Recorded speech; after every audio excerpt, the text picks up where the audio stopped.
দর্শক, এনটিভির নিয়মিত সঙ্গীত আয়োজন তারায় তারায় রচিত অনুষ্ঠানে আপনাদের সবাইকে স্বাগত জানাচ্ছি আমি ফারাজ শারমিন আওলাদ। এই অনুষ্ঠানের মাধ্যমে বাংলা গানের কিংবদন্তিতুল্য একজন শিল্পীর প্রতি শ্রদ্ধা নিবেদন করি আমরা। পুরো মাস জুড়ে সপ্তাহব্যাপী আয়োজন থাকে একজন শিল্পীকে ঘিরেই। সে লক্ষ্যে এই মাস জুড়ে আমাদের থাকছে পল্লীকবি জসিমউদ্দিনকে নিয়ে।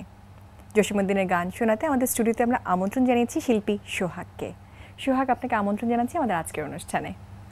ধন্যবাদ। জসিমউদ্দিনের গান নিয়ে আমাদের সাথে কথা বলবেন লেখক ডক্টর অনু হোসেন। ডক্টর অনু হোসেন, আপনাকে আমন্ত্রণ জানাচ্ছি। জসিমউদ্দিনের লেখা গান তো প্রচুর, তবে অনুষ্ঠান শুরু করি একটা গান দিয়ে, বরাবরের মতোই। কেমন হয় সোহাগ? ভালো। কোন গানটা শোনাবেন আপনি? ওই না রূপে নয়ন দিয়া।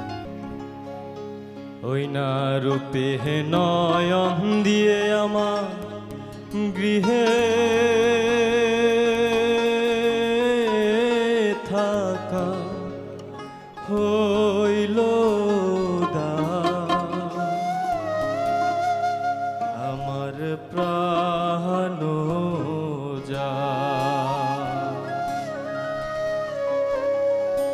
ওই না রূপে নয়ন দিয়ে আমার গৃহে থাকা হইল আমার প্রাণ যায়, আমার প্রাণ যায়।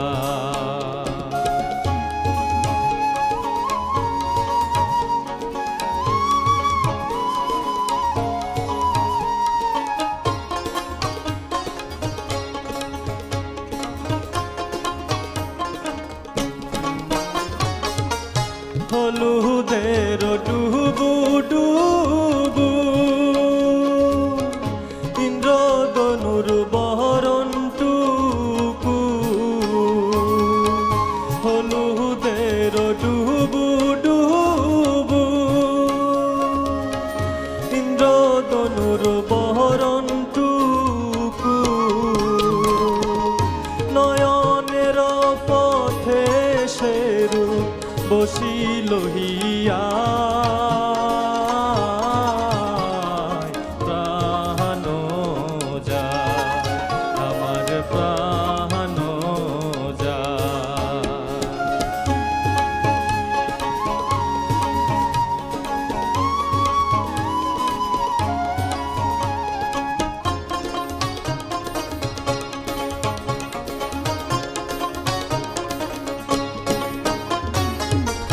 কান্দিয়া মুছাইবার হইলে মুছাইতাম নয়ন জলে।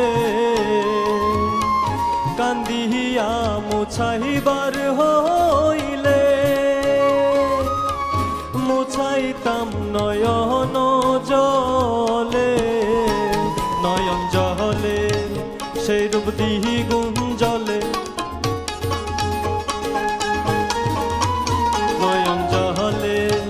সেই রূপ দ্বিগুণ জলে করি কি উপহার আমার প্রাণ যায়, আমার প্রাণ যায়।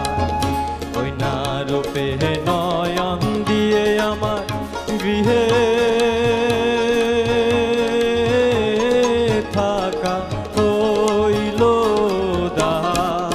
আমার প্রাণ যায়, আমার প্রাণ যায়, আমার প্রাণ যায়। চমৎকার, আমার প্রাণও যায়। কথাগুলো সেরকম সুন্দর এবং গানটাও সেরকম সুন্দর হয়েছে সোহাগ, থ্যাংক ইউ সো মাচ। আসলে বাংলার প্রত্যন্ত অঞ্চলে তার গান সবার কাছে খুব জনপ্রিয় এবং সবাই তাকে ভাবেই চেনেন। তো আপনার কেমন লাগলো ওনার গানটা, এবং পল্লীকবি জসিমউদ্দিনকে নিয়ে আপনি কি বলবেন? অসাধারণ। জসিমউদ্দিন তার সময়ের সবচেয়ে আলাদা একজন মানুষ ছিলেন।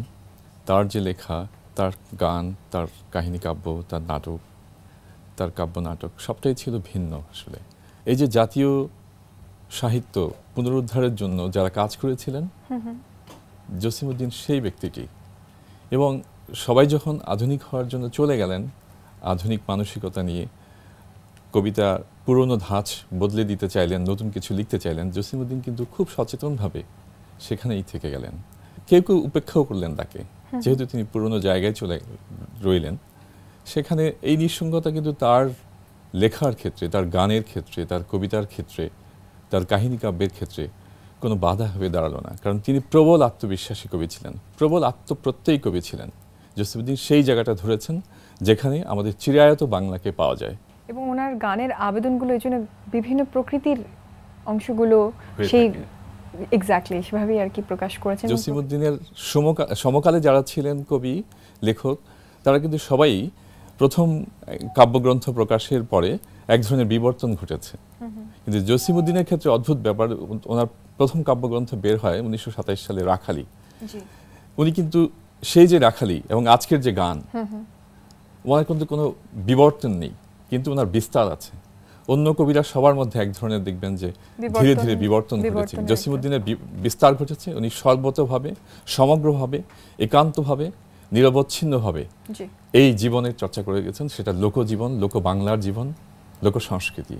এখন একটা গান শুনলে কেমন হয়? আরো একটা গান শোনাই আসলে উচিত গানের অনুষ্ঠানে। আসি, খুব জনপ্রিয় একটি গান, আমায় ভাষায় লিরে।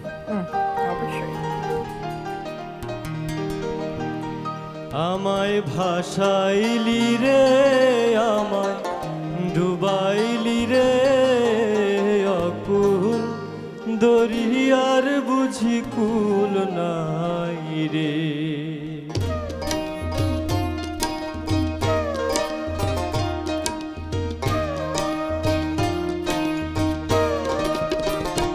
আমায় ভাষাইলি রে, আমায় ডুবাইলি রে, অকুল দরিয়ার বুঝি কুল নাই রে, অকুল দরিয়ার বুঝি কুল নাই রে।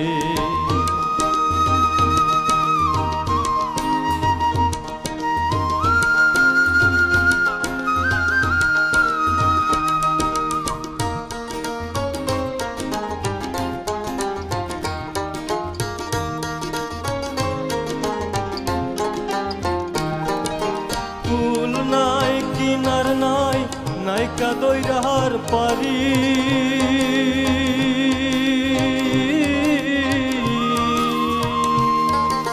কুল নাই কিনার নাই, নাইকা দইরার পারি।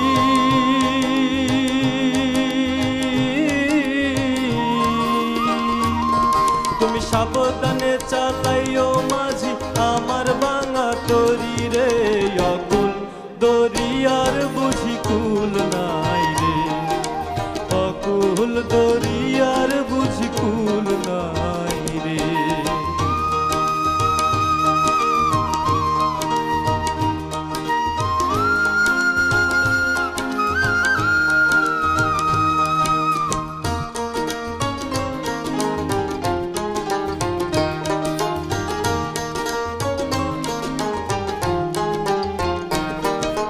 ঢেউয়ের পরে ঢেউ আসিয়া ঢেউ ভাঙিয়া যাহা,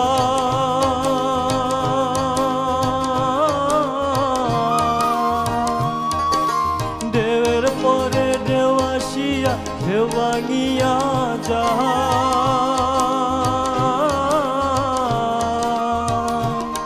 আরে গগন নামিয়া নাচে সেই না ঢেউয়ের গায়ে রে, অকুল দরিয়ার বুঝি কুল নাই রে, অকুল দরিয়ার বুঝি কুল নাই রে।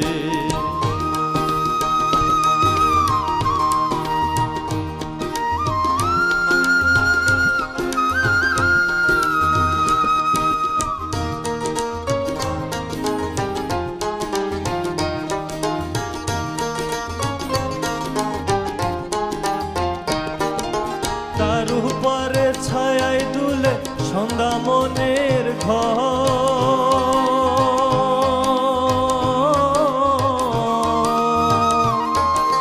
তার উপরে ছায়ায় দুলে সন্ধ্যা মনের ঘর।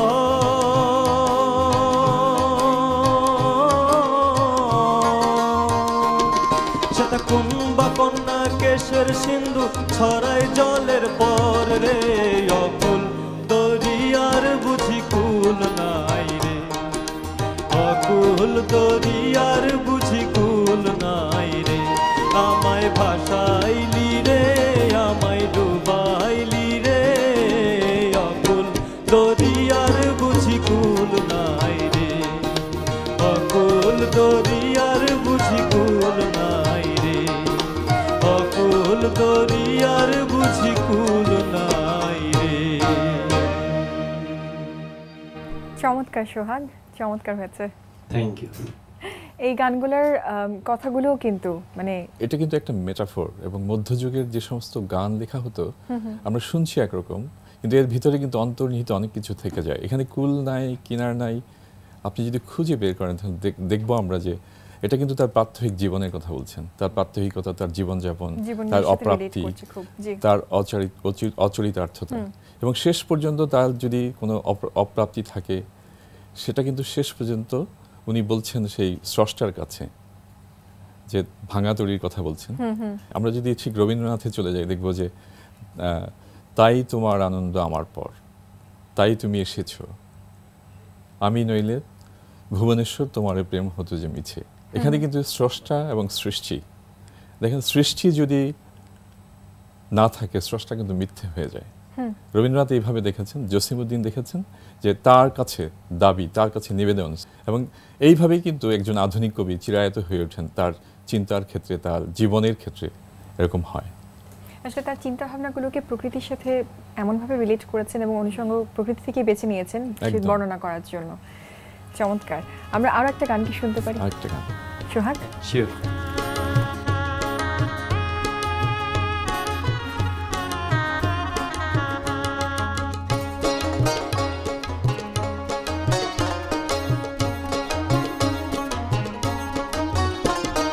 বধুর বাড়ি মধুপুর, আমার বাড়ি অনেক দূর, এরই মাঝে কে বাজালে গো মোদের মিলন বাঁশির সুর। বধুর বাড়ি মধুপুর, আমার বাড়ি অনেক দূর, এরই মাঝে কে বাজালে গো মোদের মিলন বাঁশির সুর। বধুর বাড়ি মধুপুর।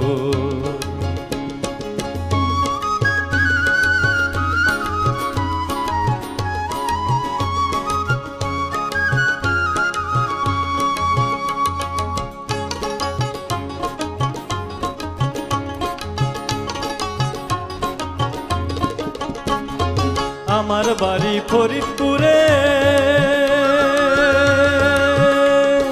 মধুপুর তার অনেক দূরে। আমার বাড়ি ফরিদপুরে, মধুপুর তার অনেক দূরে। আসতে যাইতে পথে পরে, আসতে যাইতে পথে পরে গহীন গভীর সমুদ্র। বধুর বাড়ি মধুপুর, আমার বাড়ি অনেক দূর, এরই মাঝে কে বাজালে গো মোদের মিলন বাঁশির সুর। বধুর বাড়ি মধুপুর।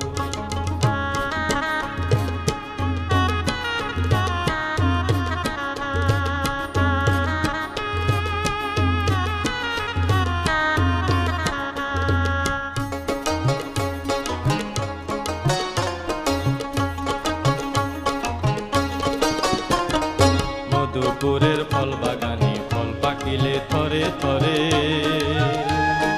বধুর দেশের চিঠি আসে, খবর লইয়া আমার তরে। মধুপুরের ফল বাগানি, ফল পাকিলে থরে থরে। বধুর দেশের চিঠি আসে, খবর লইয়া আমার তরে। মধুপুরের মধুর হারি, বধু পাঠায় আমার বাড়ি। মধুপুরের মধুর হারি, বধু পাঠায় আমার বাড়ি। আর আমি পাঠাই বধুর তরে, আমি পাঠাই বধুর তরে ফরিদপুরের খেজুর গুড়। বধুর বাড়ি মধুপুর, আমার বাড়ি অনেক দূর, এরই মাঝে কে বাজালে গো মোদের মিলন বাঁশির সুর। বধুর বাড়ি মধুপুর, আমার বাড়ি অনেক দূর, এরই মাঝে কে বাজালে গো মোদের মিলন বাঁশির সুর। বধুর বাড়ি ফরিদপুর, আমার বাড়ি অনেক দূর, এরই মাঝে কে বাজালে গো মোদের মিলন বাঁশির সুর। বধুর বাড়ি মধুপুর। গানের কথাগুলো কিন্তু খুব চমৎকার এবং খুব সাধারণভাবে কথাগুলো বলা হয়েছে। অনেকগুলো গল্প এটার মধ্যে, ছোট ছোট চিত্রকল্প, ছবি পাওয়া যায় কিন্তু এই গানটার মধ্যে। বধূর প্রতি তার যে মিলনবাসীর সুর, সেই কথাটাই বলছেন, কিন্তু ছবি, চিত্রকল্প এবং কথাগুলো যেভাবে তুলে ধরেছেন সেই এলাকার কি বিশেষত্ব, এবং সবকিছুর মধ্যে কিন্তু আবার সেই রূপক ব্যাপারটুকু আছে, সেই মেটাফোরগুলো আছে, সেটার মধ্যে তার অন্তর্নিহিত প্রেমের কথা।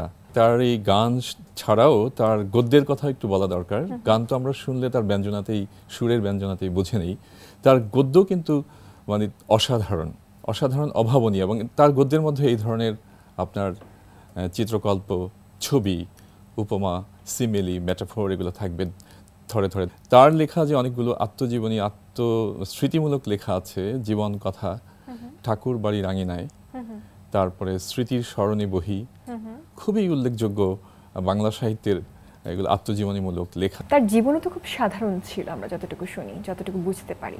এবং অন্যান্য লেখকদের থেকে তার পার্থক্যটা কোথায় ছিল জীবনের ক্ষেত্রে? তার জীবন আসলে অনেক পরিশ্রম, অনেক সংগ্রামের মধ্যে দিয়ে উনি এসছেন এবং তিনি উচ্চশিক্ষিত ছিলেন।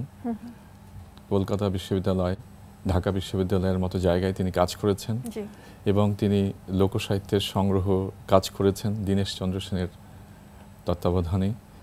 বাংলা একাডেমিতে একবার একটা আন্তর্জাতিক সাহিত্য সম্মেলন হয়েছিল, সেটা 1974-এ হবে, তার মৃত্যুর 2 বছর আগে। তিনি বলেছিলেন, যারা অতীত ঐতিহ্য এবং সংস্কৃতির উপর দাঁড়িয়ে সাহিত্য রচনা না করেন, তারা আসলে শূন্য ঘরের উপরে দাঁড়িয়ে লেখালেখি করেন, শূন্যের উপরে লেখালেখি। সুতরাং তার একটা সবসময় ছিল যে বিশ্বাস ছিল, সাহিত্য দাঁড়াবে আমাদের অতীত সংস্কৃতির উপরেই, লোকজীবনের উপরেই, লোকমোটিভের উপরেই।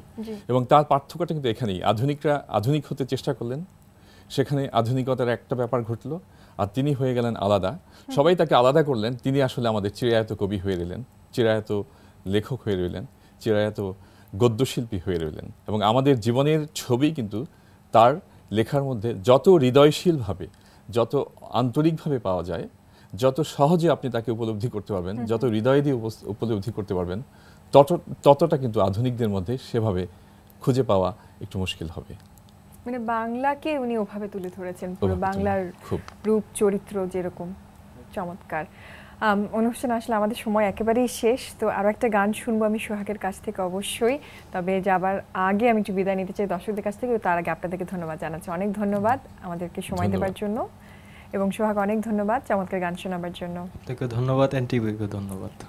প্রিয় দর্শক, দেখতে দেখতে সময় একেবারেই শেষ। আমাদের আগামী পর্বে আবারও আমরা নিয়ে আসবো জসীমউদ্দিনের আরও কিছু গান। সে পর্যন্ত আপনারা সবাই ভালো থাকুন, সুস্থ থাকুন। চলুন গান শুনতে শুনতে আজকের অনুষ্ঠান শেষ করি। আরে ওহো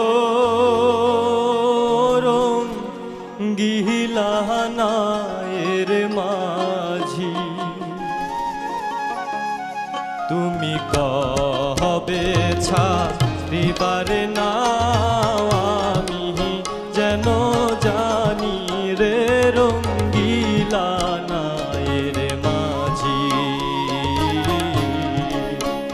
তুমি কবে ছাড়িবার না আমি যেন জানি রে রঙ্গিলানায়ের মাঝি।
পরে বাদলাম সুখের বাসারে, কতই কইরা আশা রজনী পোহাইলে যেমন, রজনী পোহাইলে যেমন পঙ্খী ছাড়ে